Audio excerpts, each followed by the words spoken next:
इथे आपण 1 चमचाभर धने आणि 1 चमचाभर जिरे घेतले, भाजून घेऊया। इथे आपल्याला सुक्क भाजायचं, हे हलकासा सुगंध यायला लागला ना की बंद करायचं आणि हे बारीक गॅसवर भाजून घ्यायचंय।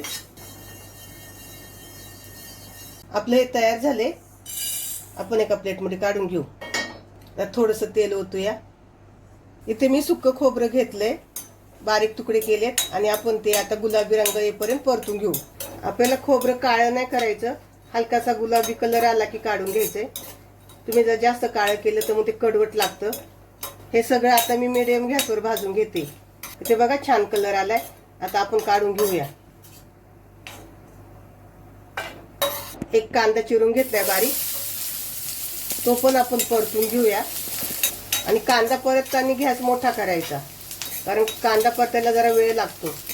इथे आपल्या कांद्याला गुलाबी कलर आले थोडासा, त्यामध्ये आलं आणि लसूण, गॅस बंद करूया आणि अगदी 2 मिनिटांसाठी परतून घेऊ आपण। कांदा, आलं आणि लसूण परतून झाले, आता आपण मिक्सर मध्ये वाटून घेऊ। इथे मिक्सरच्या भांड्यामध्ये जिरं आणि धने घेतलेत आपण आणि त्यामध्ये भाजलेलं खोबरं हे आपण मिक्सरला बारीक करून घेऊया। त्यामध्ये कांदा, लसूण, आलं आणि 1 टोमॅटो, आता हे आपण बारीक वाटून घेऊ। आपल्या इथं हलकसं तेल गरम झालंय, त्यामध्ये आपण वाटण घेतलेलं टाकूया आणि वाटण आपण परतून घेऊया। या वाटणामध्ये मी पाणी न घालता वाटलेलं आहे। टोमॅटो घातला ना की पाण्याची गरज पडत नाही टाकायची। आणि जास्त गरम तेल करायचं नाही, कारण मसाला टाकताना कधी आपल्या अंगावर पण उडतं, त्यामुळे तेलाचं टेम्परेचर एकदम नॉर्मलच ठेवायचं, खूप गरम नाही करायचं। आता मसाला आपण चांगला परतून घेऊया। आपला मसाला परतून झालाय, साईडने तेल सुटले, त्यामध्ये आपण मसाले टाकून घेऊया।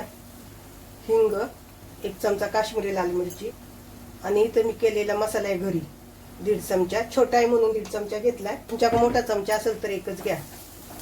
आता मी घरी मसाला करते ना, त्यात सगळे गरम मसाले आहेत, त्यामुळे इथे मी वरती कुठचाच गरम मसाला घालत नाही। आपण मसाला परतून घेऊया। आपला मसाला परतून झालाय, त्यामध्ये उकडून घेतली चवळी टाकू आपण। चवळी मी कुकरला उकडून घेतली आहे आणि कुकरच्या 3 शिट्ट्या घेतल्या। चवळी बघा आपली छान शिजली आहे। आता इथे तुम्हाला पाहिजे तर तुम्ही बटाटा टाका, चवळी बटाटा पाहिजे तुम्ही करू शकता, चवीनुसार मीठ। आणि आता हे आपण 5 मिनिटं असं शिजवून देऊया।